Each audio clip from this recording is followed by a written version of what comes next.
ngay lia wa hi boy chi heleng ti usi nu le va ido usi triam te in ba le fa ido usi nu le fa ido usi ula nau ido usi triam te in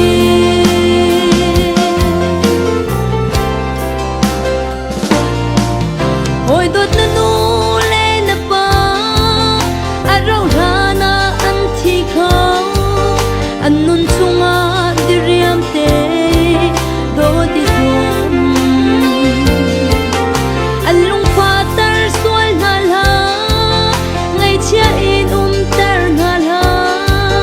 ngai chi lau ding in diriam te in do na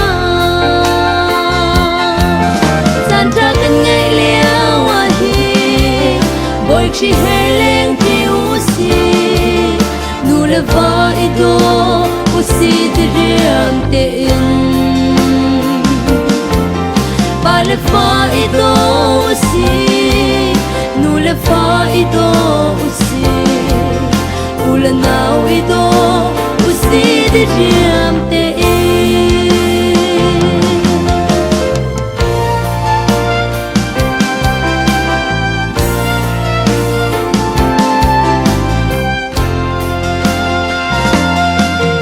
oi dot na no pi arau rana athi khau anun chunga diriam te do di zuam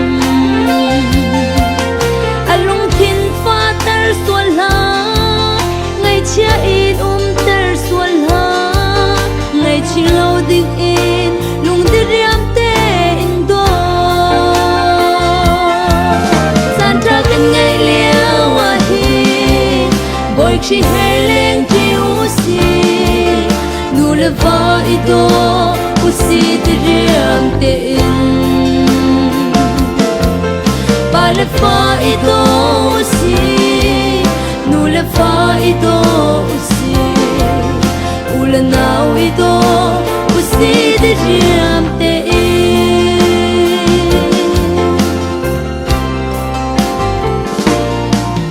oi dot na pasal arau rana athi khau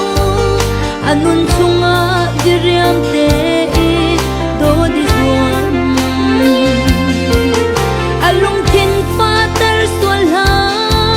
ngai chia in tar sual ha ngai chi lo ding in lung diriam te in do santa kan ngai lia wa hi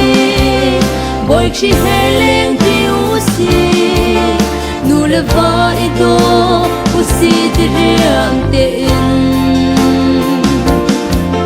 ba le fa ido usi nu le fa ido usi ula nau ido usi diriam te in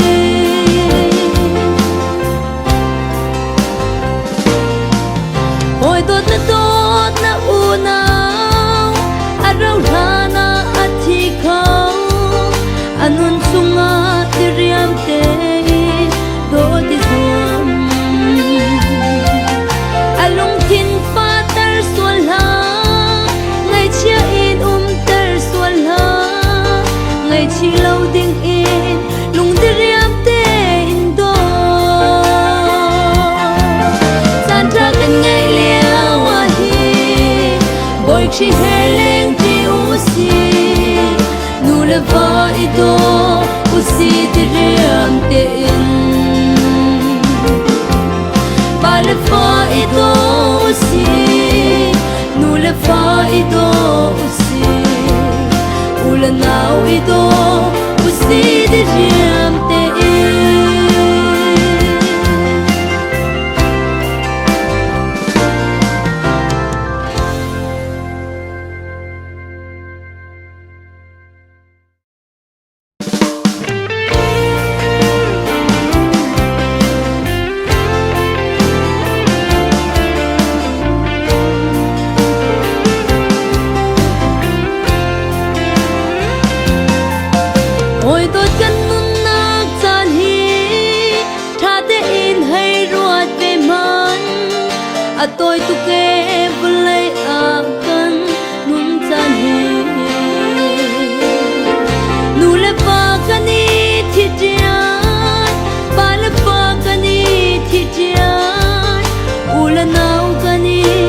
thì chia lên chim lâu y san ra gần ngày liao hoa hi bồi khi hè lên thì usi nu le vai do usi teriam ten ba le vai do usi nu le vai do